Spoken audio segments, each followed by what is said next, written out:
El conflicto colombiano es un conflicto complejo, nosotros decimos complejo porque para no pensar que es un conflicto confuso, ¿no? Es un conflicto con muchos actores y en los que donde se necesita tener un buen análisis de la realidad para saber qué se puede o no hacer. Es un conflicto que tiene no solamente, digamos, un sector del Estado, y el Estado colombiano es un Estado complejo también, ¿no?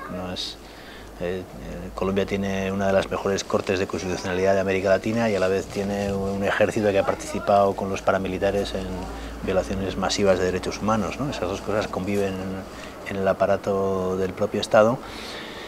Tiene varias guerrillas, cada una con su agenda y con sus formas de accionar, que también han golpeado mucho a la población civil, ¿no? A través del secuestro, incluso asesinato de líderes. Y por otra parte, tiene un Estado que ha sido muy excluyente políticamente, ¿no? Cuando las FARC trataron de generar un espacio político con la Unión Patriótica en el año 84, pues la mayor parte de estos militantes han sido asesinados, torturados o fueron desaparecidos, con lo cual tampoco ha habido condiciones durante muchos años para una participación política efectiva más allá de los partidos tradicionales, aunque eso haya cambiado en los últimos tiempos. Por otra parte, sigue habiendo una base económica de exclusión social y pobreza que sigue alimentando el conflicto, más los paramilitares en principio como brazo clandestino del Estado y luego pues con sus redes de ejércitos privados que se generaron en torno a ello, más obviamente el fenómeno del narcotráfico y el alimento que eso significa en términos de dinero para ese conflicto, ¿no? Y el tráfico de armas, etcétera. Pero es un conflicto que necesita que haya una negociación política, en este caso entre la insurgencia y el Estado, en la búsqueda de salidas políticas que sí tiene ese conflicto. O sea, creo que a pesar de esta tendencia como a mantenerse en el tiempo y a ver que esta complejidad sería como una especie de no futuro para la población colombiana, pues creo que se necesitan políticas audaces por parte del gobierno para potenciar también espacios de negociación que permitan incluir, digamos, los temas sustanciales que ya han estado en la agenda de la negociación durante mucho tiempo, que no vean los procesos de búsqueda de la paz solamente como una desmovilización de cuerpos armados, ¿no? Que fueron concepciones que se tuvieron en el pasado, sino que también unan eso con una agenda de verdad, justicia y reparación que las organizaciones de derechos humanos y las organizaciones de víctimas están impulsando en Colombia, ¿no?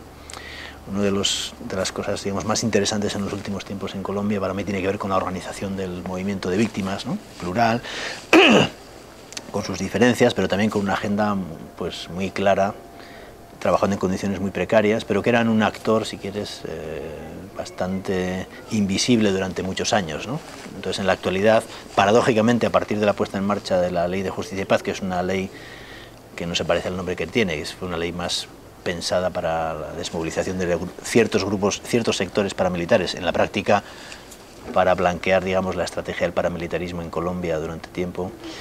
Y es una ley hecha pensando en los perpetradores, no pensando en las víctimas, pero las víctimas se han ganado un espacio político en el país, se han hecho presentes en la vida política. Ahora mismo se acaba de aprobar una ley de víctimas con muchas contradicciones también, pero que muestra, digamos, que hay un movimiento social que está poniendo en la agenda del país las cosas que durante mucho tiempo no se han querido ver, ¿no? Y esto forma parte de la búsqueda de cualquier salida en el país, y eso me parece que es una cosa saludable, aunque todo eso se da todavía en un escenario de reparamilitarización, grupos paramilitares que siguen actuando y se han reorganizado militarmente y siguen teniendo control de muchos lugares del país y siguen generando miedo y agresiones hacia los sectores sociales e incluso hacia el propio movimiento de víctimas, y por otra parte un contexto de la guerrilla que sigue tratando de ganar control sobre ciertas regiones, muchas veces golpeando a la población civil, manteniendo una práctica como el secuestro, de la cual digamos que es una violación del derecho internacional humanitario, y que necesita también hacer cambios en su estrategia para potenciar un proceso de paz, ¿no? Pero esa es la esperanza de Colombia, y creo que la energía del pueblo colombiano es la base de lo que se pueda dar en el país, ¿no? A pesar de que es como decía antes, un país complejo y un Estado muy sofisticado también. Es un país que tiene 5 millones de desplazados internos, más o menos reconocidos oficialmente esas cifras, tiene 50.000 desaparecidos, ¿no? Reconocidos por la Fiscalía como desaparecidos. O sea, un volumen, digamos, en términos de impacto en el tejido social brutal, y esas cosas los desplazados no son un problema de ayuda humanitaria, son un problema de derechos humanos, ¿no? Y los desaparecidos también, ¿no? No se cambia solamente tratando de exhumar restos en ciertas fosas clandestinas o ciertas fosas comunes como se ha hecho en los últimos tiempos, sino hay que trabajar mucho con los familiares y con las víctimas para que los procesos de búsqueda de los desaparecidos sean efectivos, ¿no? Eso es una agenda pendiente todavía en Colombia en la que se ha hecho muy poco, ¿no?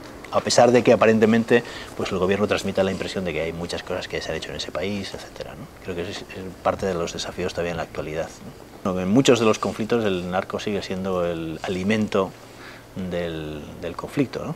Y ahí hay que hacer digamos, obviamente hay una alternativa que sería la discusión sobre la legalización de las drogas que permita acabar con la industria clandestina del narcotráfico, que es la fuente de muchas de las cosas que están pasando en Colombia o que están pasando en México, ¿no? Si no hay un ataque a las fuentes del dinero y del tráfico de armas, que son las dos grandes fuentes que siguen alimentando el conflicto, pues eso se va a perpetuar, ¿no? Y el conflicto colombiano, en términos de condiciones sociales y políticas, se puede perpetuar durante mucho tiempo, ¿no? Incluso militares se puede perpetuar, o sea, hay cosas que no se van a acabar dentro de la lógica de una finalización militar del conflicto. Se necesita una negociación política y se necesita poner encima de la mesa una agenda de reconstrucción del país teniendo en cuenta las condiciones de exclusión social y la desigualdad. Colombia es uno de los países más desiguales, tiene el índice de Gini mayor que en la Sudáfrica del apartheid, ¿no? Entonces las condiciones de desigualdad entre ricos y pobres son brutales en ese país también, ¿no? Entonces son cosas que hay que abordar. Obviamente hay que abordar también las condiciones del financiamiento tanto de la guerrilla como de los grupos paramilitares y de sectores del Estado en términos de narcotráfico, porque sin acabar con esas fuentes pues es muy difícil tener solamente una agenda de negociación puramente política, ¿no? Esto tiene que formar parte de eso una reforma agraria o una restitución de las tierras que fueron quitadas por la fuerza o por el desplazamiento a mucha población desplazada, y tiene que haber condiciones básicas para la reconstrucción de la vida, para que la gente, los campesinos, no se tengan que dedicar al cultivo de coca como una alternativa para poder supuestamente tener ciertos recursos económicos, ¿no? Eso significa un proyecto de país diferente en el cual eso es un aspecto que hay que abordar.